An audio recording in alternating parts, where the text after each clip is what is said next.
एक रात दुखी में होके सो गया था रोते रोते, सपने में गुरुवर आए और बोले पास बिठाए कि मैं हूँ ना, कि चिंता करता है मेरे होते, क्यों डरता है कि मैं हूँ ना, कि चिंता करता है मेरे होते, क्यों डरता है।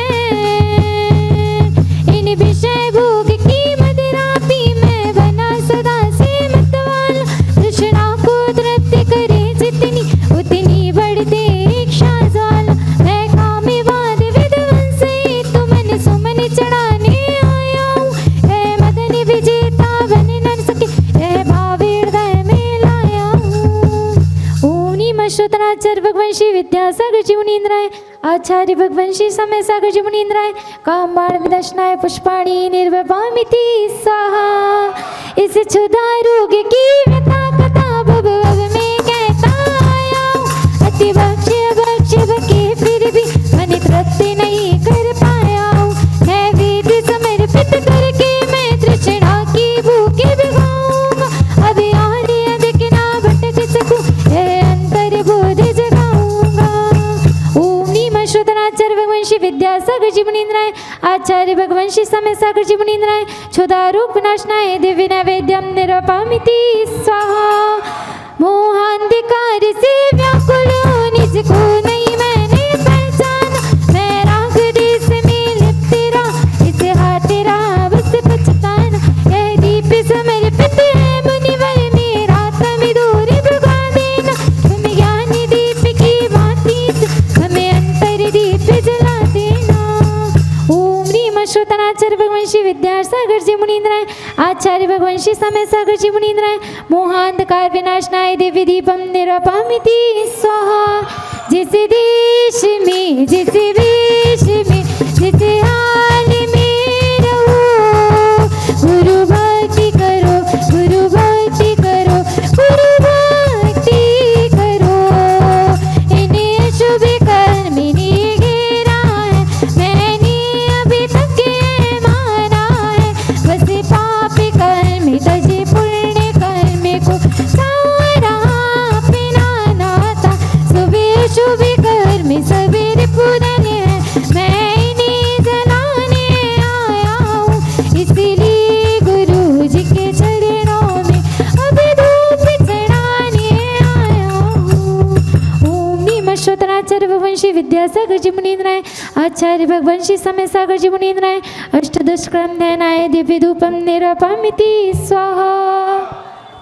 भोगों को इतना भोगा कि खुद को ही भोग बना डाला, साधे और साधक का अंतर मैंने आज मिटा डाला, मैं चिदानंद में लीन रहूं, पूजा का ये फल पाना है, पाना था जिसके द्वारा वह मिल बैठा मुझे ठिकाना है।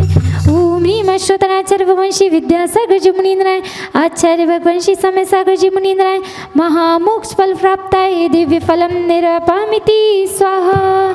जगे के वैभव को पाकर मैं निज दिन कैसा मस्त रहा, चारों गतियों की ठोकर को खाने में भी अभ्यस्त रहा, मैं हूँ स्वतंत्र ज्ञाता दृष्टा, मेरा पर से क्या नाता है, कैसे अनर्घ्य पद पा जाऊं, ऋण भावना भाता है।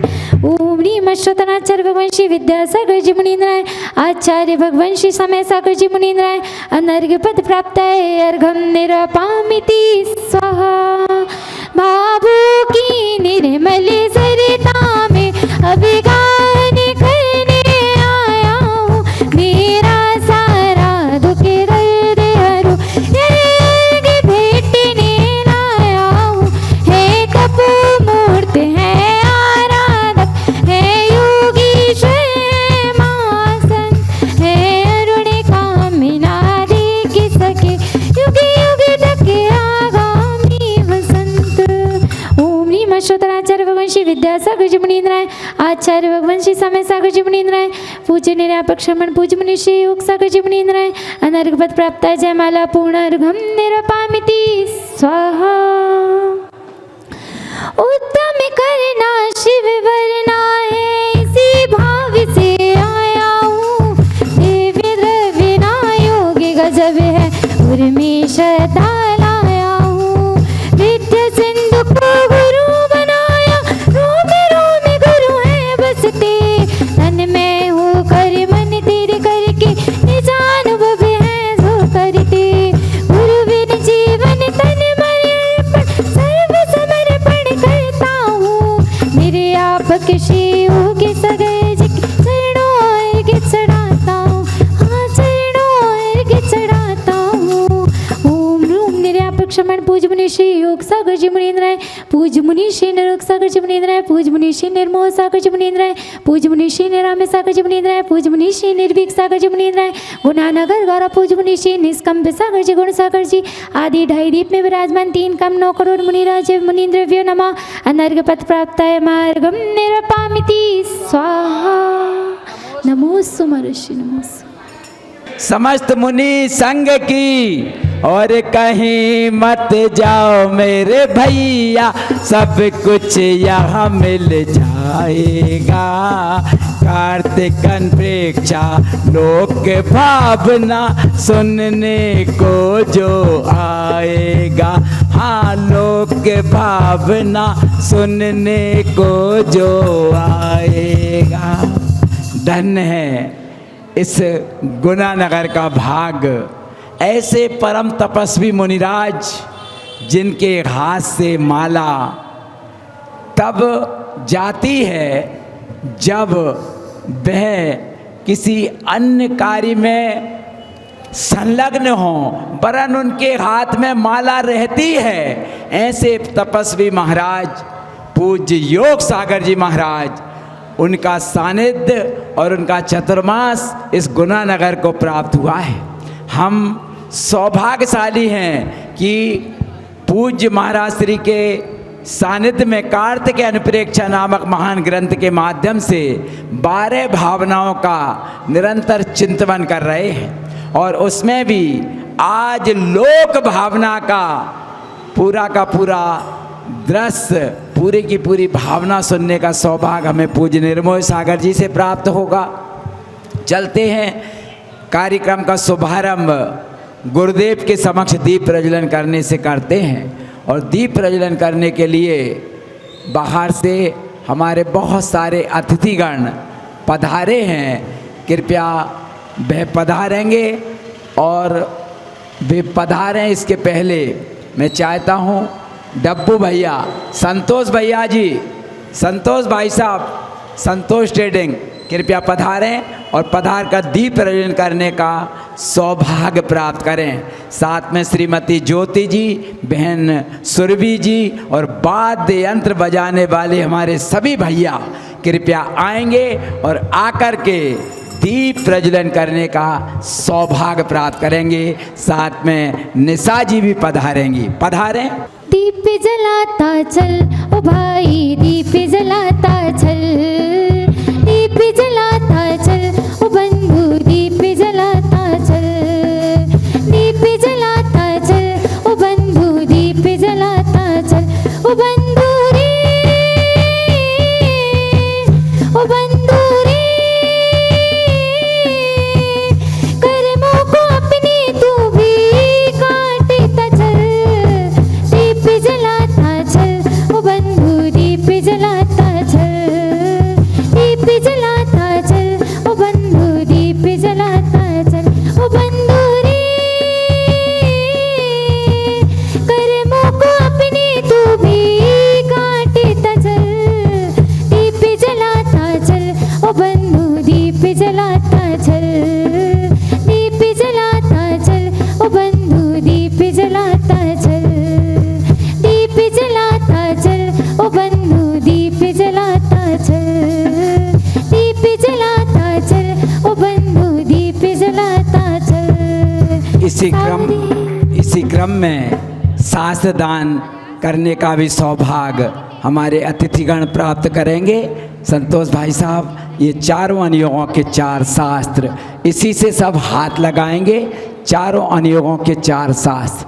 सारे तीर्थ धामे आपके चरणों में, हे गुरुदेव प्रणाम आपके चरणों में, चरणों में। सारे तीर्थ धामे आपके चरणों में, हे गुरुदेव प्रणाम आपके चरणों में, चरणों में। हृदय में है माँ जिन्हें वाणी और कंठ शारदा माता है, जो भी मुख से लिया वचन वो वचन सिद्ध हो जाता है, वो वचन सिद्ध हो जाता है। हे गुरु विद्या हे गुरु समय, ओ हे गुरु विद्या हे गुरु समय, हे गुरुदेव प्रणाम आपके चरणों में, चरणों में। सारे तीर्थ धामे आपके चरणों में, हे गुरुदेव प्रणाम आपके चरणों में, चरणों में। हमारे बीच विराजमान हैं परम पूज्य मुनि श्री निर्मोह सागर जी महाराज। उनके पावन चरणों में सत सत नमोस्तु अर्पित करते हुए प्रार्थना करते हैं। आज लोक भावना का चिंतन हम पूज्य महाराज श्री के मुखारबिंद से सुनेंगे। आप सबकी ओर से उनके चरणों में नमोस्तु नमोस्तु नमोस्तु। श्रीमती ज्योति जी, दीपक जी, मेगा ऑटोपार्ट्स परिवार की ओर से भी सम्मानजनक राशि हमें प्राप्त हुई है शास्त्र दान के उपलक्ष्य में। बहुत बहुत धन्यवाद। जय बोलो देवादिदेवी खज्जराट श्री कुंडलपुर के बड़े बाबा की, मूल नायक श्री चिंतामणि पार्श्वनाथ भगवान की, परम वर्तमान शासन नायक श्री महावीर भगवान की, परम पूज्य संत आचार्य प्रवर श्री कार्तिकेय स्वामी जी महाराज की, परम पूज्य संत श्रोमणी आचार्य गुरुवर श्री विद्यासागर जी महामुनिराज की, आचार्य परमेष्टि श्री समय सागर जी महामुनिराज की, ज्येष्ठ श्रेष्ठ निर्यापक श्रवण श्री योग सागर जी महामुनिराज की, 3 कम 9 करोड़ मुनिराजों की, परम पूज्य मुनि श्री निर्मोह सागर जी महाराज की, मुनि संघ की। अभी कल आप सभी लोगों ने निर्जरा भावना के बारे में पढ़ा होगा। बड़े महाराज जी ने आप लोगों को समझाया होगा। तो कल आप लोगों ने पढ़ा होगा कि मुनि या जो साधु है, श्रमण हैं, वह अपने स्वरूप में रह करके, यानी जब साधु अपनी मन और इंद्रियों को अपने बस में कर लेता है, और इतना ही नहीं, मात्र बस में करना ही नहीं, अंदर अंदर या बाह्य रूप से भी देखें, वह क्या करता रहता है, अपनी निंदा भी करता रहता है। अंतो अंतो डज्झमी पच्छत्ता बेण बेदंतो। तब जाकर के उसके कर्मों की निर्जरा होना स्वाभाविक बात हो जाती है। यदि वह अपने मन को और अपनी इंद्रियों को बस में नहीं करता है, भले ही ऊपर से देखने में, समझने में थोड़ा गला खिंच रहा, तो क्या होता है, हमें लग रहा है कि ये साधु कितना बड़ा साधक है, लेकिन यदि हमारा मन हमारे कंट्रोल में नहीं है, हमारी इंद्रियां हमारे बस में नहीं है, तो वह साधु समझ लेना कि आप ऊपरी तौर पर देखने में साधु बना हुआ है। यदि साधु की वास्तविक स्थिति जानना है तो आप कभी भी परीक्षा कर सकते हो कि उसका मन और उसकी इंद्रियां उसके कितने कंट्रोल में हैं। यदि उसने अपना रिमोट कंट्रोल अपने हाथ में नहीं रखा तो समझ लेना कि सिर्फ देखने में आ रहा है, सिर्फ वस्त्र उतार करके ये आपके सामने बड़ी बड़ी बातें दे रहा है। आप ये नहीं समझना मैं किसी पर कोई कटाक्ष की बात नहीं कर रहा हूँ। कल ये आप लोगों ने बड़े महाराज जी के मुखार बिंद से सुना होगा। तो वास्तविक निर्जरा यदि हमें करनी है तो हमें जो सम्यक्त और जो व्रतों से जो समिति जो मन वचन काय जो गुप्तियाँ जो बताई हैं उनमें रह कर के यदि वो अपने आप को सबसे ज़्यादा कंट्रोल तो करना पड़ता है अपनी इस काय को, और काय के साथ साथ उससे भी ज़्यादा पावर देना पड़ता है अपने मन को। वचन तो देना ही है, क्योंकि वचन तो हमारे मुख से कभी भी कुछ भी निकल सकते हैं, कैसे भी निकल सकते हैं, लेकिन साधु को ये सब चीज़ें बताई गई हैं कि हमारी भाषा समिति, हमारी एरिया पथ समिति कैसी होना चाहिए। तब जा कर के देखो, ऐसा नहीं है हमारे लिए आगम में जो हमारा संविधान बनाया है जिसमें हमें 28 मूल गुण हमारे अंदर संस्कारित किए गए हैं, उन सब चीज़ों में ये सबसे पहला आता है। और आचार्य श्री तो हमेशा यही बात कहा करते थे कि हमेशा साधु चर्या यदि आपको पालनी है, निर्दोष चर्या का पालन करना है, तो सबसे पहले तो अपनी भाषा समिति को कंट्रोल में करो। साधु बन गए तो इसका ये मतलब नहीं होता कि हम कुछ भी बोलते रहें, कुछ भी कह दें। सबसे बड़ी निर्जरा का कारण है भाषा समिति, और यदि हमारे अंदर वो चीज़ डेवलप हो गई तो फिर हमें दुनिया का कोई भी चला आए, हमें अपने पद से, हमें अपने मार्ग से कोई च्युत नहीं कर सकता। और यह काम गुरु जी ने करके दिखा दिया। आज यदि उनके अंदर ये भाषा समिति नहीं होती तो आज हम लोग भी यहाँ बैठे नहीं होते। यदि उन्होंने हमारे अंदर संस्कार का बीज नहीं बोया होता तो आज हम आपके सामने बैठते क्या, इतनी हिम्मत कर पाते क्या बोलने की। लोग तो कुछ भी कह देते हैं, कह देते कि क्या दिया हमें, बताओ क्या नहीं दिया, ये बात करो तो हम मान जाएंगे। लेकिन बात सब कहने की है, श्रावक है कुछ भी बोल सकता है, लेकिन हम तो समझदार हैं।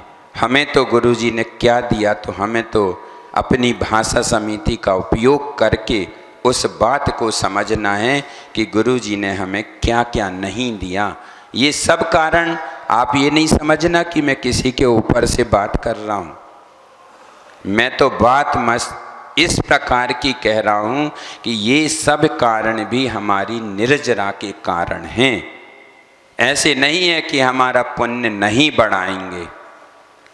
आज आप खुद अपने आप में अपनी परीक्षा करना चाहें तो कर लेना। कभी आपकी किसी से कोई भी आपको कुछ कह दे, कुछ अपशब्द कह दे, आप मौन रह जाओ। सबसे बड़ी साधना है मौन रहना। क्यों? क्योंकि व्यक्ति अपने आप को कभी कंट्रोल नहीं कर पाता, रोक नहीं पाता। किसी से आप कह के देख लो कि भैया 2 घंटे का मौन का नियम ले लो कि हम एक दिन में 2 घंटे मौन रहेंगे, तो वो कहता महाराज आप कुछ भी नियम दे दो लेकिन बोलना नहीं छुड़वाओ। यदि आपने वो चीज़ छुड़वा दी तो फिर हम तो कुछ कर ही नहीं पाएंगे। 2 घंटे भी हमें बहुत भारी लगने लगेंगे। लेकिन गुरुजी ने कहा कि नहीं, इस चर्या को यदि आपने अपनाया है, इस मोक्ष मार्ग को आपने यदि चयन किया है, चुना है, तो सबसे ज़्यादा अपनी वाणी पर और मौन रहना सीख लो, तो आपकी जीवनचर्या अपने आप चल जाएगी। आपकी अपने आप ख्याति लाभ अपने आप बढ़ने लगेगा। क्यों ये सोचा जाता है कि हमें हमारी ख्याति बढ़े? घर इसलिए छोड़ा था क्या? घर में रह करके तो हम और ज़्यादा सब कुछ कर सकते थे। क्यों? हमारे पास वहाँ पर हर चीज़ से फ्री थे। यहाँ तो हम नियमों में बंधे हुए हैं। आप तो झूठ बोल सकते हैं, लेकिन यदि हमने थोड़ा सा भी झूठ बोल दिया तो कितने कर्मों का बंद कर लिया, ये तो आप सभी लोग जानते हैं। कितना झूठ मात्र एक शब्द का यदि हमने आज बोल दिया तो कितना पाप बंद कर लेंगे पता नहीं। और आप यदि बोल भी दोगे तो कोई बात नहीं। क्यों? क्योंकि हमारा संकल्प है, हम 5 व्रतों से बंधे हुए हैं, उस संकल्प के तहत हम बांधे गए हैं, तब जाकर के हम अपनी निर्जरा का कुछ उपाय ढूंढ पा रहे हैं, करने की सोच पा रहे हैं, नहीं तो कुछ नहीं कर पाते। संसार ऐसे ही बढ़ता रहता और चलता रहता है। तो यही कहा है कि जो अपनी निंदा करता है अपने गुणवानों से, गुणवानों की मतलब जो हमसे गुणों में अधिक हैं, ये मत समझना कि हमसे जो बड़ा होगा वही गुणों में अधिक होगा। हमसे छोटा भी गुणों में अधिक हो सकता है, उसका ज्ञान भी अच्छा हो सकता है, तो उसकी प्रशंसा करने में हमें कभी चूकना नहीं चाहिए। आचार्य कहते हैं कि वह मान, उस मान को तो जब हमने ये कपड़े उतारे थे, उस मान को तो छोड़ करके हम घर में ही रखाए थे कि अब हमें इसकी आवश्यकता नहीं है। शर्म तो हमने उसी दिन छोड़ दी थी जिस दिन ये कपड़े छोड़ दिए थे, तब जाकर के हम इतने बीच में रह पाते हैं। ऐसा नहीं है कि हमें भी आज आप लोगों के चौके में जाते हैं तो आप ये मत समझो कि महाराज जी तो ऐसे बैठे रहते होंगे और अपनी पूजन कराते रहते हैं। उस पूजन करते हुए में भी हम लोगों के मन में ये विकल्प चलता रहता कि भगवान श्रावक ने तो हमें भगवान मान लिया है, भगवान मान करके ये हमें पूजन कर रहा है, तो वो गुण हमारे अंदर हैं कि नहीं हैं। ये विकल्प चलते रहते हैं कि उस योग्य हम हैं कि नहीं हैं, क्योंकि वो तो सब कुछ मान करके बैठा हुआ है, उसने तो भगवान से कम माना ही नहीं है।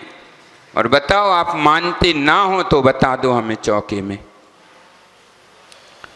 यही कहते हैं आप कि हमारे घर तो आज इन भगवान के आहार हो गए, कहते कि नहीं कहते बताओ? एक एक पॉइंट पे हमें बात का विचार करना पड़ता है कि वे भगवान ये अर्घ चढ़ा रहे हैं तो इस योग्य हम हैं कि नहीं है। देखो मुनि बनने के बाद भी यदि ये भाव आते हैं तो समझ लेना कि साधु पना हमारे अंदर कुछ अंश में विद्यमान हो रहा है, नहीं तो क्या है, कुछ नहीं है। ऐसे तो हम कहीं भी जाकर के करवा सकते हैं, कुछ भी हो सकता है, लेकिन यदि साधुपना हमारे जीवन में आना है और सच्ची साधुता, सच्चे 28 गुणों को, यदि मूल गुणों को हमने अपने अंदर बीजारोपण किया है और उसका कुछ अंकुर फूटा है, तो ये भावना हमारे अंदर ऐसी होनी चाहिए, तब जा कर के निंदा, यदि कोई हमें गाली देकर भी चले जाए और हमारे अंदर समता के भाव ना आए, तो ये साधुपना नहीं है। क्योंकि समता खुद ही कह रहा है। ये सब हम आपको कोई मतलब आप ये नहीं समझना कि हम विषय से विषयांतर जा रहे हैं, बार बार कह रहा हूँ मैं, ये निर्जरा के अंतर्गत है। निर्जरा यदि हमें करनी है, बातें छोटी छोटी सी हैं, लेकिन यदि हम इनको अपने अंदर स्वीकार करते चले जाएंगे तो आज हम असंख्यात से असंख्यात गुणी निर्जरा भी कर सकते हैं। छोटी छोटी सी बातें हैं, आपको लगेगा कि महाराज कहाँ की बात लेके बैठ गए, ऐसा नहीं है। यही तो हमारे जीवन को आगे बढ़ने नहीं दे रही। यही बातें तो हमने अपने अंदर बिठा के रखी हैं, कसाए भर के रखी हैं कि ये व्यक्ति हमसे आगे ना बढ़ जाए। सबसे बड़ी मान कसाए अपने अंदर, लोभ की प्रवृत्ति को हमने रखा है अपने अंदर, मात्र किसके लिए कि हमारी ख्याति, पूजा, लाभ बढ़ती चली जाए। आचार्य तो इतना कहते कि तुम अपना काम तो करो, जो तुम नहीं चाहोगे वो ही तुम्हें मिलेगा, अपने आप मिलेगा। बताओ आचार्य श्री ने कभी दक्षिण प्रांत से आने के बाद इस बुंदेलखंड के एरिया में अपना जीवन बिता दिया, कभी उन्होंने इस चीज़ के लिए गौर किया कि हमारे पास कितने लोग आते हैं, कितने आ रहे कितने नहीं आ रहे? कभी उन्होंने इस पर ध्यान नहीं दिया। और आज देखो तो उच्च शिखर पर पहुंच गए। बच्चे बच्चे के जुबान पर उनका नाम रहता है। और अपन तो ठीक हैं, हम तो ये कह रहे कि अपन तो जैन हैं, इसीलिए उनको मान रहे। आपको यदि उनकी वो सुनना है, कुछ तारीफ सुनना है, तो आप जैनेतर समाज के पास चले जाओ और उनके शब्द सुन लो। कितना अपने अंदर वो भावना नहीं रहती जितनी उनके अंदर रहती है। क्यों? उनने वो एक एक पल देखा है गुरु जी का, जिन्होंने सबको सब कुछ दिया। लेकिन हम हैं, हम अपने मान में फूले रहते हैं बस। तो हमें अपनी निर्जरा करना है। तो आचार्य महाराज कहते हैं कि समता रूपी उस धन को अपना लो, तो अपने आप निर्जरा होती चली जाएगी। ये तो आप लोग जानते हैं, घर में यदि झगड़ा हो जाए, एक जन चुप रह जाए, समता रख ले, तो दोबारा बात हो नहीं सकती। और यदि जवाब सवाल कर लिए तो स्वाभाविक बात है कि अपने आप झगड़ा तो होंगे ही। दो तुम कहोगे, दो सामने वाला कहेगा। तो हमें यदि निर्जरा करने वाली है, तो यहाँ पर निर्जरा भावना में आपको जो बताया गया है कि यदि जिन्होंने सही साधुपना तो वही है जिन्होंने अपनी इंद्रियों को, अपनी अंदर भरी हुई कसायों को अपने कंट्रोल कर लिया, अपने मन को बस में कर लिया। तो समझ लेना कि उसकी असंख्यात गुणी निर्जरा होती चली जा रही है। और वही साधु योग्य है, उसी साधु की ही हमें वंदना करनी चाहिए। देखने में तो आपको कई रूप मिल जाएंगे। देखो, एक छोटी सी कहानी आती है, आप लोगों ने सबने ब्रह्म गुलाल मुनि की आती है कहानी। उससे कहा गया था, वह भी कई प्रकार के स्वांग रचता था। और जब राजा ने उससे कहा कि तुम हमें मुनि बनकर के उपदेश दो, तो उसने भी क्या कहा था कि फिर इस जीवन में वापस नहीं आऊँगा। कोई मुनि बनना कोई आसान गुड्डा गुड़ियों का खेल नहीं है कि हम अपने रूप को बदल करके और फिर अपने जीवन में प्रवेश कर जाएंगे। राजा ने बहुत निवेदन किया, उसने धर्मोपदेश दिया।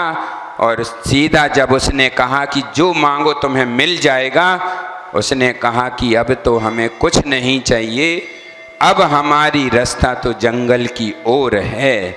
ये रंग, ये रूप, ये स्वांग हम दोबारा कभी नहीं रख सकते। और सीधे जाकर के उन्होंने वन को प्रस्थान कर दिया था। ये साधुपना कहलाता है। देखो, वहां तो स्वांग का काम था, मात्र रूप, बहरूप या रूप बनाना था। लेकिन उसने कहा कि नहीं, ये मुनि पद, इस रत्नात्रय को अपने जीवन में स्वीकार करना सबके बस की बात नहीं है। ये हंसी खेल नहीं है, गुड्डा गुड़ियों का खेल नहीं कि आज बना लिया और कल खत्म। उसने भी अपने जीवन में ये रूप अपना करके और सीधा वन में दीक्षा लेकर के और चला गया और अपनी साधना में लीन हो गया। कि बस बहुत मनाया उस राजा ने कि घर वापस चलो, जो तुम कहोगे वो तुम्हें दिया जाएगी, वो दक्षिणा दी जाएगी। लेकिन उसने कहा कि नहीं, ये तो जीवन में एक ही बार आता है और एक बार हमारे अंदर प्रवेश कर गया, अब हम वापस नहीं लौट सकते हैं। तो यही निर्जरा का कारण है, वही साधु है। साधु श्रावक भी यदि सच्ची भावना अपने अंदर रखता है तो उसको भी आचार्य कहते हैं कि वो भी साधु से कम नहीं होता। भले ही वो अपने मूल गुणों का पालन नहीं कर पाए, लेकिन ग्रस्त होकर भी अपने सठ आवश्यक तो वो भी करता है। तो फिर हम तो इस पद पर 5 महाव्रतों को हमने अपने जीवन में स्वीकार किया है। कम से कम उनके बारे में तो हम सोचें। कि हमने अपने जीवन में क्या स्वीकार किया। तो ऐसी तो ये सब चीज़ें हमारे लिए निर्जरा का कारण बनती हैं। और इन सब चीज़ों के बारे में आपने कल सुना होगा कि निर्जरा क्या है। अब अपन चलते हैं लोक अनुप्रेक्षा 10वें नंबर की जो भावना है उसके ऊपर चलते हैं कि यह लोक कैसा है, इसके बारे में अपन जानना चाहते हैं। तो यहाँ पर आचार्य स्वामी कार्तिकेय स्वामी कहते हैं कि लोकाकाश कैसा है उसके बारे में बताते हैं। तो यहाँ पर थोड़ी सी आपकी भूमिका बना देते हैं कि इस लोक को किसी ने भी नहीं बनाया है, ये अपनी सब धारणाएं हैं। यह कैसा है, ना किसी ने इसे धारण किया है। यह कैसा है, तो कहते हैं कि यह तो शाश्वत है। मात्र किससे मिलकर के बना है, तो 6 द्रव्यों से मिलकर के यह लोक बना हुआ है। और 6 द्रव्य आप लोग जानते हैं कौन कौन से हैं, धर्म, अधर्म, आकाश, काल, पुद्गल और इंजे मतलब पुद्गल और धर्म। तो ये 6 द्रव्य जो बताए गए हैं इनसे मिलकर ही ये लोक बना हुआ है। किसी ने इसे आज यदि हम कहें, आप लोग उसमें पढ़ते होंगे भूधरमल जी की 12 भावना आती ना, 14 ऐसा है ना, 14 राजू उतंग नव लोक पुरुष संठान तामे जीव अनादिते भरमत है बिन ज्ञान। तो यह क्या कह रहे हैं यहाँ पे कि 14 राजू ऊंचा कैसा है लोग, तो कहते हैं कि एक व्यक्ति को खड़ा कर दो और उसके दोनों हाथ ऐसे कर दो, ऐसा इस लोक का स्वरूप है। बताया आप लोगों ने, कई बार इसको सुना भी है, अभी तत्वार्थ सूत्र में फिर सुनेंगे क्योंकि उसी में लोक का पूरा वर्णन बताते हैं और कई बार आप लोग सुन चुके हैं। तो यह जीव क्या कर रहा है, इस लोक में अपने आत्म ज्ञान को ना समझ पाने के कारण इस गतियों में, चारों गतियों में वह भ्रमण कर रहा है। तिर्यंच गति में देख लो, देव गति में देख लो, मनुष्य गति में देख लो और कौन सी नरक गति में तो जानते ही हैं आप। तो यह जगत कैसा है, तो यह सब आचार्य महाराज कहते हैं यह जीव को इस जंजाल में, जगत के जंजाल में उलझाने वाला है, कभी भी इसको शांति देने वाला नहीं है। तो ऐसा ही ये 14 राजू उतंग तन उतंग नभ लोक पुरुष संठान और तामे जीव अनादिते, ऐसे 14 राजू ऊंचे पुरुषाकार लोक का यह जीव हमेशा इसमें क्या करता रहता है, भ्रमण कर रहता है।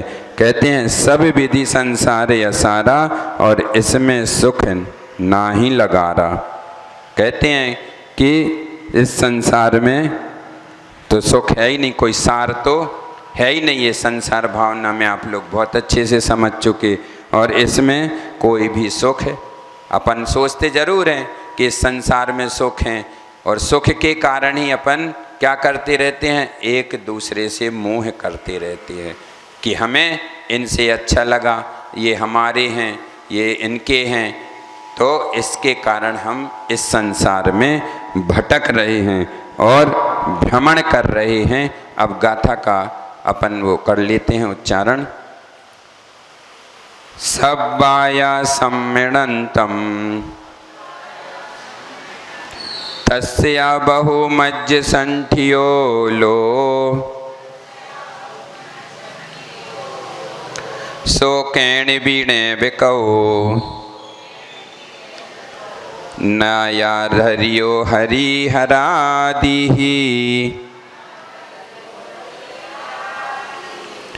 अब यहाँ पर क्या कह रहे हैं कि यह समस्त आकाश कैसा है, अनंत प्रदेशी है, और कैसा है, उसे ठीक मध्य में भले प्रकार यानी उसके मध्य में लोक स्थित है, और उसे किसी ने बनाया नहीं है। और क्या कह रहे, धरियो हरि हरादि ही। तो यह ना हरि हर वगैरह किसी ने भी इसको, किसी भी देव ने इसका निर्माण नहीं किया है। यह तो अनंत काल से बना हुआ है और इसे कोई भी धारण नहीं किए हुए है। इस गाथा का यह अर्थ है। यानी जितने आकाश में जीव, पुद्गल, धर्म, अधर्म और आकाश काल, ये 6 द्रव्य जो पाए जाते हैं उसको ही लोक कहा जाता है। थोड़ा सा विषय थोड़ा सा टफ है, लेकिन आप लोग चूँकि पढ़े हुए हैं इसलिए आप लोग जल्दी समझ लेंगे। अब थोड़ा सा अपन देख लेते हैं कि इसका विस्तार कैसा है। तो यहाँ पर कहते हैं, आचार्य महाराज कहते हैं कि पूरब पश्चिम यानी दिशा में लोक का विस्तार मूल से में अर्थात अधोलोक से ऊपर क्रमशः घटकर मध्य लोक में 1 राजू है। क्योंकि इसकी वो कितनी है, 343 राजू प्रमाण है इसकी ऊंचाई, पूरा क्षेत्रफल जो है ना, तो वो इसके बारे में बता रहे हैं। तो यहाँ पर 1 राजू विस्तार है। पुनः क्रमशः बढ़कर ब्रह्मलोक स्वर्ग के अंतिम 5 राजू का विस्तार है और पुनः क्रम से घटकर लोक के अंत में 1 राजू का विस्तार है। और लोक कैसा है, तो अभी आपको बताया कि यह लोक पुरुष के आकार का है, या फिर जो बच्चों की मतलब फ्राक होती ना, जो आप लोग बच्चों को पहनाते और उसमें यहाँ तक पहना के एक बेल्ट लगा देते हो, तो उसका कैसा हो जाता है आकार, ऐसा हो जाता और ऐसे सीधे जो भाग से ऊपर और नीचे का अलग हो जाता है। तो ऐसे ही यानी कोई पुरुष दोनों पैर फैलाकर और दोनों हाथों को अपने कमर कटी प्रदेशों के दोनों ओर रखकर यदि खड़ा होता है तो उसका जो आकार बनता है वह लोक का आकार है, ऐसा आकार है। और लोक का वैसा आकार अपन को समझना चाहिए। अतः पुरुष का आकार लोक के समान कल्पना करके उसका पूरब पश्चिम विस्तार इस प्रकार जानना चाहिए। पंजों के अंतराल का विस्तार कितना है, तो 7 राजू है और कटी प्रदेश का 1 राजू विस्तार है। दोनों हाथ का एक कोनी से लेकर दूसरी कोनी तक कितना है, तो 5 राजू है और सिर का विस्तार 1 राजू है। दक्षिण उत्तर दिशा में सब जगह लोक का विस्तार 7 राजू ऊंचाई, 14 ऊंचाई कितनी है, ऊंचाई है 14 राजू और क्षेत्रफल 7 राजू का घन, यानी 7 × 7 × 7 ऐसा करके 343 है ना। तो यह कहाँ मतलब इसका कितना है, 343 राजू प्रमाण हैं। तो इसका हमें चिंतन, इसमें ही तीनों लोक हैं, ऊर्ध्वलोक भी इसी में है, मध्यलोक भी इसी में है और अधोलोक भी इसी में है। इस प्रकार हमें इसका बार बार चिंतन करना चाहिए, तब जाकर के हम कुछ समझ पाएंगे कि यह लोक क्या होता है।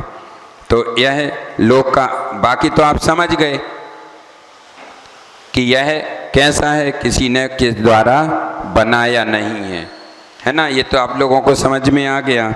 अब ऊर्ध्वलोक में, तो ऊर्ध्वलोक जो है इस 3 मतलब लोक के विस्तार में जो 3 लोक बताए हैं, तो ऊर्ध्वलोक में आप लोगों को पता है कौन निवास करते हैं, तो ऊर्ध्वलोक में देव लोग निवास करते हैं। और मध्यलोक में, तो मध्यलोक में बताया है कि मनुष्य और त्रियंच और वनस्पति वगैरह आदि रहते हैं। और अधोलोक में, तो अधोलोक में आप जानते हैं कि नरकवासी जीव रहते हैं। इस प्रकार यह 3 भागों में कैसा है, विभक्त है। और जैन दर्शन के अनुसार यदि अपन मान के चलते हैं तो यह लोक किसी का भी सृष्टिकर्ता नहीं है, यानी इसे बनाने वाला कोई नहीं है, ये अनादि काल से चला आ रहा है। जैसे अपन लोग सुनते ना कि ये तो उन्होंने बनाया, ब्रह्मा जी इसको अपने उसमें बनाए हुए हैं, आता है कहीं कहीं इसका, लेकिन आचार्यों ने कहा आज अपन इसको इसलिए सत्य मान के चल रहे हैं क्योंकि यह वाणी तीर्थंकर वाणी केवल ज्ञान में तीर्थंकरों ने जो बताया उसका ये प्रमाण है। इसे किसी ने भी इस लोक की रचना कभी ना तो हुई है और ना कभी होगी, यह तो हमेशा बना रहने वाला है। और तो कहने का तात्पर्य यह है कि संसार किसी देव या ईश्वर की रचना नहीं है, बल्कि यह अपने स्वभाव से अनादि अनंत रूप से विद्यमान है और यही जैन सिद्धांत का मूल कारण है। तो इसको हमें बहुत अच्छे से समझना है। आकाश है तो आकाश में आप देखो क्या किसी ने इसे बनाया है, तो वह तो स्वतः ही बना हुआ है, कोई ने भी इसे बनाया नहीं है। सूरज चांद देखो तो वो भी अपने नियम से चलते हैं, किसी देवता इसे धक्का दे करके नहीं चलाते। यदि अपन सोचें कि ये घूमते रहते हैं तो किसी देवों के द्वारा घुमाए जाते हैं तो आचार्य कहते हैं कि नहीं, ऐसा नहीं है, ये तो स्वयं ही, आप सब लोगों को वैसे जानकारी में तो सब चीज़ें होंगी। तो और गुरुत्वाकर्षण कैसा है, तो यह गुरुत्वाकर्षण होने के कारण यह अपने आप काम करता रहता है। इसे कोई भी देव चालू रोज प्रतिदिन मतलब चलाते नहीं हैं। कोई ये सोचे कि हमें सुबह से कोई उठा देता है तो इस तरह उनको भी उठा देता होगा कोई कि भैया उठो, तुम्हारा समय हो गया, घूमने लग जाओ, है ना। बाकी अब जैसे चंद्रमा है तो अब वो तो हो गया उसका काम, तो अब उसकी रेस्ट करने का समय आ गया, तो उसको कोई देव जाएगा और उठा देगा। तो आचार्य कहते कि ऐसा नहीं है, इसे कोई की भी आवश्यकता नहीं है, वह अपने समय के अनुसार परिवर्तित होता रहता है और वह कैसा घूमता रहता है। तो ये तो ऐसे ही किसी ने प्रश्न किया कि ये आसमान, धरती, तारे किसने बनाए हैं। देखो सबके मन में ये भाव आ सकते हैं और आते ही हैं, बच्चों के मन में खासकर आते हैं कि ये किसने बनाए। तो यहाँ पर आचार्य कहते हैं कि यह सब किसी ने भी नहीं बनाया हुआ है, यह तो सब कैसे हैं, अनंत काल से बने हुए हैं और कब तक रहेंगे, तो अनंत काल तक बने रहेंगे, कभी भी ये नष्ट होने वाले नहीं हैं। काल कोई भी आ जाए लेकिन कभी नष्ट होने वाले नहीं हैं और ना ही इसे किसी देव ने बनाया है। जैसे समुद्र का जल अपने आप है उसमें, लेकिन सहयोग किसका होता रहता है, तो नदियों का भी होता रहता है, लेकिन जल तो उसमें आता है, बना ही रहता है, उसकी कोई वो है नहीं।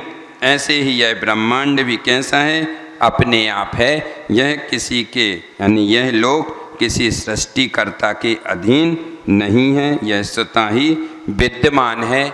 ऐसा हमें मानना पड़ेगा और ऐसा ही हमें समझना पड़ेगा।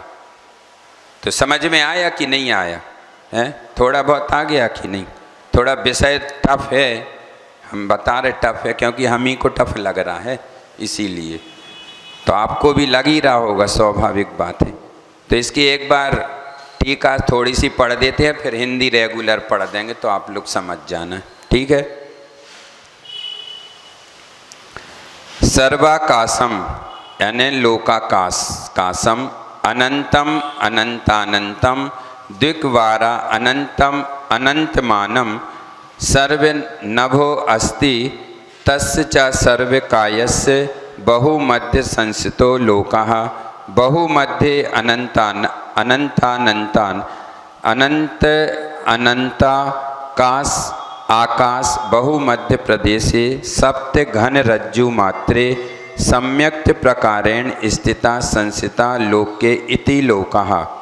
घनो दधि घन बात बल बात तनुबात अभिधान बात त्रय वेष्टिता लोका जगतः तथा त्रैलोक्य सारे एवं अपि उक्तम अस्ति बहुमध्य देश भागम्मी तेन अयम अर्थः बहुमध्य देश भागे बहवा अतिशय चार अतिशय तार रचनीकृतः असंख्यातः व आकाशस्य मध्य देशा यस्य स बहुमध्य देशा स च असौ भागश्च खंडः तस्मिन् बहुमध्य देश भागे अथवा बहवा अष्टौ गो स्तनकारः आकाशस्य मध्य देशे यस्य स तत् उक्त तस्मिन् लोकस्ति ननु स लोकः केनपि ब्रह्मादीना कृतो भविष्यति शंका निरासार्थम आह सो केणवीणे कौ सा लोकः केनपि महेश्वरादिना कृतो नैव केचन एव वदन्ति शेषीभूतैर्हरिहरादि अभिभूत धृतः इति तच्छंका निरासार्थम आह न या धर्यो हरिहरादि न च धृतो हरिहरादि भी हरि विष्णु हरो महेश्वरा आदि शब्दात् कपिल परिकल्पिता प्रकृति ब्रह्मा चा तद धृतो न चा। अब इसकी हिंदी सीधी सीधी पढ़ दे रहे। लोक का क्षेत्रफल 7 राजू का घन अर्थात 343 राजू प्रमाण है। 343 राजू प्रमाण तो आपको समझ में आ गया है ना। 7 क्षेत्रफल जो उसका पूरा है 7 घन राजू फुट है ना, तो उसका 3 भागों में गुणा कर देना। 3 मतलब 7 7 और 7, तो उससे 7 गुणे 7 मतलब 49 और गुणे 7 बराबर 343 आ जाएगा। तो ऐसे 343 राजू प्रमाण हैं। अतः आकाश के बीचों बीच 343 राजू क्षेत्र में यह जगत स्थित है, आकाश के बीचों बीच, ठीक है। उसे चारों ओर से कौन ने घेर के रखा है, तो आप तत्व सूत्र में अभी आएगा, ये सब आएंगी जब तीसरे अध्याय का वाचन होगा उसमें आएगा। घनोदत मतलब वो आता ना पहला ही नंबर का सूत्र, रत्न सरखरा बालू का पंख, उसमें आएंगे। तो 3 घनोदधि घनवात बलय और तनुवात बलय, ये नाम की 3 वायु क्या हैं, इस पूरे एरिया को घेरे हुए हैं। वे ही लोक को धारण करती हैं। त्रैलोक सार ग्रंथ में बहुमध्य देश भागम्मी लिखा है और उसका अर्थ किया है कि आकाश के असंख्यात प्रदेश वाले मध्य भाग में, क्योंकि लोकाकाश जितने आकाश में लोक स्थित हैं, आकाश का उतना भाग कैसा है, तो असंख्यात प्रदेशी है। इसका दूसरा अर्थ इस प्रकार भी किया है, बहु अर्थात 8 गौ के स्तन के आकार के मध्य आकाश के मध्य प्रदेश जिस भाग में पाए जाते हैं, उस भाग में आशय यह है कि लोक के ठीक मध्य में सुमेरु पर्वत के नीचे गौ के स्तन के आकार 8 प्रदेश स्थित हैं। जिस भाग में वे प्रदेश स्थित हैं वही लोक का मध्य भाग है, और जो लोक का मध्य भाग है वही समस्त आकाश का मध्य है, क्योंकि समस्त आकाश के मध्य में लोक स्थित हैं। यानी जैसे आप किसी व्यक्ति को खड़ा करोगे ऐसा करके, तो ऊपर का ये भाग कैसा हो गया, ऊर्ध्वलोक में चला गया, और नीचे का कमर के नीचे का जो पैर वगैरह हैं वो किस में चले गए, वो अधोलोक में चले गए। अब जो शेष ये कमर का जो भाग रह गया, तो भाग इसका कितना सा है, इतना सा, तो उस मध्य भाग में हम सभी जो निवास कर रहे हैं, उस मध्य मतलब इतने से भाग में हैं। देखने में हमें लग रहा कि ये बहुत बड़ा है, लेकिन यदि उस हिसाब से देखें तो बहुत छोटा भाग है। कितना बचा? ऊपर का ये चला गया, नीचे का नीचे चला गया, अब बीच का हिस्सा कितना बचा? कमर कितनी है आपकी? छोटी सी है, बड़ी नहीं है, खूब विस्तार नहीं लिए हुए। तो उतने उस मध्य भाग में हम सब लोग क्या कर रहे हैं? निवास कर रहे हैं, स्थित हैं। और लोक के मध्य में प्रदेश स्थित हैं। अन्य दार्शनिक मानते हैं कि यह जगत महेश्वर वगैरह का बनाया हुआ है और विष्णु आदि देवता उसे धारण किए हुए हैं। मतलब यानी ये महेश्वरों ने, मतलब जो अन्य मत वाले जो मानते हैं तो वह कहते हैं कि महेश्वर का बनाया हुआ है, विष्णु देवता उसे धारण मतलब वो अपने उस पर लिए हुए हैं। और क्या कह रहे हैं? उनका निराकरण करने के लिए ग्रंथकार कहते हैं कि इस जगत को ना किसी ने बनाया है और ना कोई इसे धारण किए हुए हैं। वह कैसा है? आकृतिम है और वायु उसको धारण किए हुए है। मतलब कैसी है? तो वह जो तीन बात वाले जो अपन को बताए गए हैं, तो उसमें की जो वायु है उसके ऊपर ऐसे लहराते हुए उस पर टंगे हुए हैं। क्या अपने हिसाब से कैसा है? टंगे हुए हैं, ऐसे लटक रहे हैं। ऐसे यहाँ पर बताया कि धारण किए हुए वह आकृतिम है और वायु उसको धारण किए हुए है। त्रिलोक इसका, और यदि आप लोगों को जानने की इच्छा हो तो कभी आप लोग त्रिलोक सार ग्रंथ पढ़ना, तो इसको आपकी पूरी जानकारी और एक एक पॉइंट से मिल जाएगी। त्रिलोक सार में लोक का स्वरूप इस प्रकार बतलाया है। सब्भागासमणंतम तस्य या बहुमज्ज देश भागम्मी लोगो संख्य पदेशो जग सेढ़ी घड़पमाणो हु।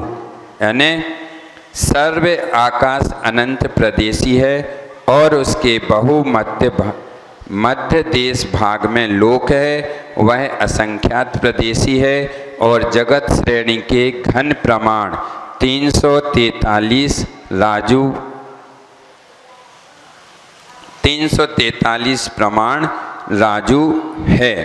तो अब आप लोगों को समझ में आ गया होगा कि लोक ब्रह्मांड का स्वरूप स्पष्ट इसमें आचार्य ने कहा है। और लोक कैसा है? तो आपको हमेशा ध्यान रखना है कि यह अनंत प्रदेशी है ना। और इसकी कोई भी मतलब अनंत प्रदेशी, इसलिए इसकी कोई भी छोर और छोर तो कुछ भी है ही नहीं। और ऊपर नीचे और चारों ओर अनादि अनंत काल से विद्यमान है। और इसके भीतर अनेक भाग रहते हैं, तो वो आपको भाग हैं, मतलब 3 भाग तो हैं ही इसमें, ऊर्ध्वलोक, मध्यलोक और अधोलोक। ये 3 भाग तो इसमें हैं ही। तो ये 3 भाग ही हमें क्या करके चलना है? मान के चलना है, जो अपन सुनते रहते हैं। सबके मुखारबिंद से ही सुनते कि 3 लोक मतलब 3 भाग, ऊर्ध्वलोक, मध्यलोक और अधोलोक। तो अधोलोक की तो गति आप लोग जानते ही हैं, ऊर्ध्वलोक की आपको पता है, और मध्यलोक की आप सब बैठी हुए जो कर्म हमें करना है वो सब इसी में ज़्यादा ही करना है। बाकी तो सब ठीक है। देवों को तो इतनी फुर्सत रहती नहीं है। हाँ, थोड़ी नीचे जाति के जो देव होते हैं, कुछ भ्रमण करने वाले होते हैं, उनको भ्रमण करने में मज़ा आता है, उनको आपस में लड़ाई कराने में मज़ा आता है। ये सब आपको अभी 4-5 दिन बाद से सब सुनने को मिलेगा, है ना। आज क्या अमावस्या हो ही गई है, 4 दिन बाद आपके पर्यूषण पर्व आने वाले हैं। हमारे तो चलते ही रहते हैं, इसलिए आपके आना है, क्योंकि आपका त्याग ज़्यादा हो जाता है, हमारा तो है ही। तो अब पर्यूषण पर्व में जैसी भी जो भी भूमिका बनेगी, क्लास तो बंद रहेगी, बाकी तत्व सूत्र का वाचन और जो भी आप लोगों के यहाँ जैसा नियमावली हो, ये तो हमें नहीं मालूम। बाकी हम लोगों के हिसाब से जो चलता रहता है तो वो यही चलता है कि दोपहर में क्या होता है, तत्वार सूत्र का अर्थ सहित एक अध्याय का पाठ होगा, एक कोई भी महाराज जी उसका समझाएंगे और उसी में वाचन होगा। तो वाचन में आप लोगों के यहाँ जैसा भी चलता हो या बड़े महाराज जी ने जैसा आप लोगों को निर्देश दिया हो वैसा होगा। वैसे तो पिछली बार तो हमें जहाँ ध्यान में है कि हमारे यहाँ सब इलक छुल्लक जी लोगों ने किया था। अब यहाँ पे आप लोग जैसा निवेदन करें या बड़े महाराज जी जैसा कहें तो श्रावक जैसा कि कहेंगे तो वो करेंगे, नहीं तो छुल्लक जी इलक जी लोग तो करेंगे ही। और बाकी सुबह टाइम में प्रवचन वगैरह जो भी होते हैं तो वो होंगे एक एक धर्म के ऊपर। आपको बड़े महाराज जी को प्रतिदिन सुनने मिलेगा, बाकी 5-2 महाराज जी तो रोज़ बोलेंगे ही, एक महाराज जी बड़े महाराज जी प्रतिदिन बोलेंगे, है ना। एक एक धर्म के ऊपर से 2 महाराज जियों की वाणी आपको सुनने को मिलेगी। बाकी तो आप लोग सुन ही रहे हैं, है ना। बाकी तो सुन रहे कि झेल रहे हैं, नहीं मतलब ऐसे ही ना हो कि आकाश की तरह झेल लटक रहे महाराज, ऐसे चल रही सब गाड़ी। तो ऐसे आज का ये विषय था। आज ज़्यादा डिटेल्स तो नहीं कर रहा हूँ और बस एक छोटी सी 4 लाइनें सुना देता हूँ। इस जग के संस्थान का करना सदा विचार, इस जग के संस्थान का करना सदा विचार, लोक भावना है यही धर्म बड़ा बनहार, लोक भावना है यही धर्म बड़ा बनहार, लोक भावना के लिए तत्व ज्ञान यदि पाएं, मन बाहर जावे नहीं अंदर स्थिर हो जाए। क्या कह रहे कि देखो लोक भावना कैसी है, तो यहाँ पर आचार्य महाराज कह रहे हैं कि यह लोक भावना हमें क्या बता रही कि इसका विस्तार कितना है, संस्थान इसका कितना है, तो कह रहे अनंत है। और यह बात हमें खूब अच्छे से विचार करना है, सोचना है इस बारे में। और कैसी है, तो यदि हम इसका चिंतन करेंगे तो हमारे धर्म का ही बढ़ोतरी होगी, उसमें हम अपने पुण्य को ही बढ़ाते चले जाएंगे। और लोक भावना तो ये भावना आचार्यों ने इसीलिए यहाँ पर रखी है कि यदि इस भावना का चिंतन करते करते यदि तुम तत्व ज्ञान मतलब अपने आत्मज्ञान को समझ सको तो समझ लेना। और यदि तुमने अपने आत्म तत्व को यदि समझ लिया तो मन बाहर जावे नहीं, फिर आपका संसार में मन नहीं लग सकता। और कैसा होगा, अंदर स्थिर हो जाए। और जब बाहर मन नहीं जाएगा तो आप कैसा करोगे, उस मन को अपने आप अंदर स्थिर करने का प्रयास करोगे। जब मन बस में हो जाएगा, कंट्रोल में हो जाएगा, तो समझ लेना कि हमारा धर्म ध्यान सही चल रहा है। अब हम आगे भविष्य में इस लोक में भ्रमण करने का पीरियड कैसा हो रहा है, धीरे धीरे घटता चला जा रहा है। हम अपने इस संसार को कैसे घटाते चले जा रहे हैं, बढ़ नहीं रहा है। तो इस 4 लाइनों में ही इस भावना का पूरा सार बता दिया।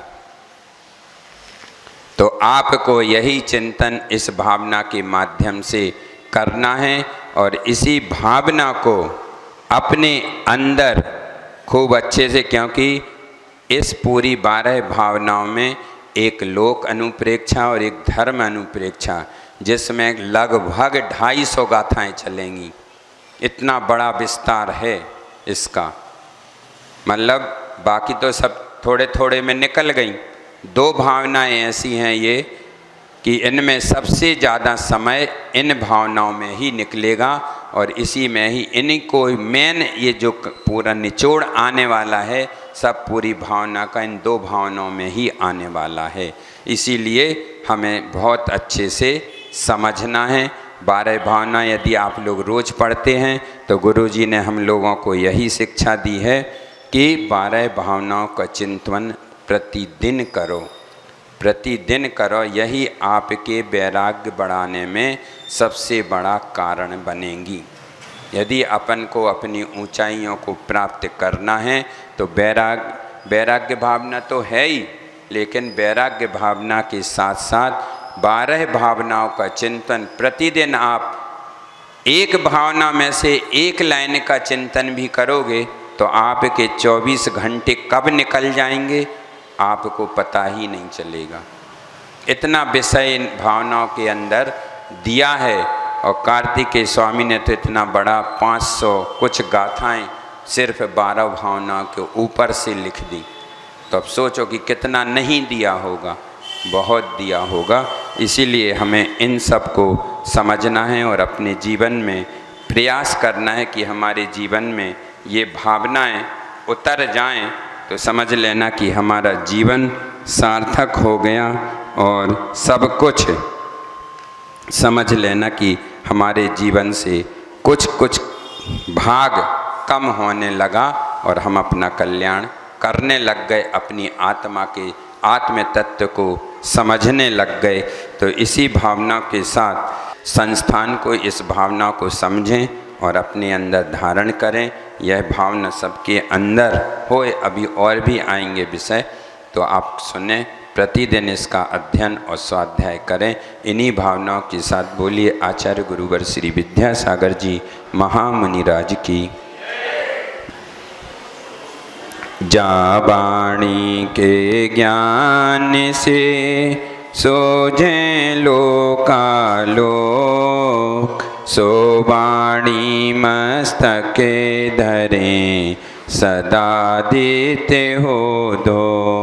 हे जिन वाणी भारती तो ही जपो दिन रैन, जो तेरो शरण गयो सो पावे सुख चैन।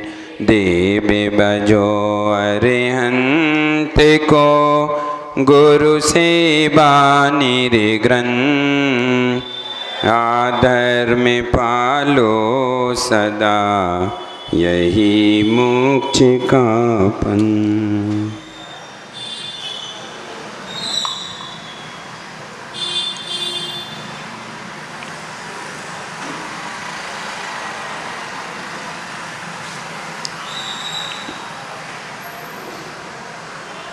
द्वादशांग जिनवाणी माता की। माँ जिनवाणी को अर्घ्य समर्पित करते हैं। हे जल चंदन अक्षत पुष्प चरोचत, दीप धूप अति फल लावे। पूजा को ठानत जो तुम जानत, सो नर ध्यानत सुख पावे।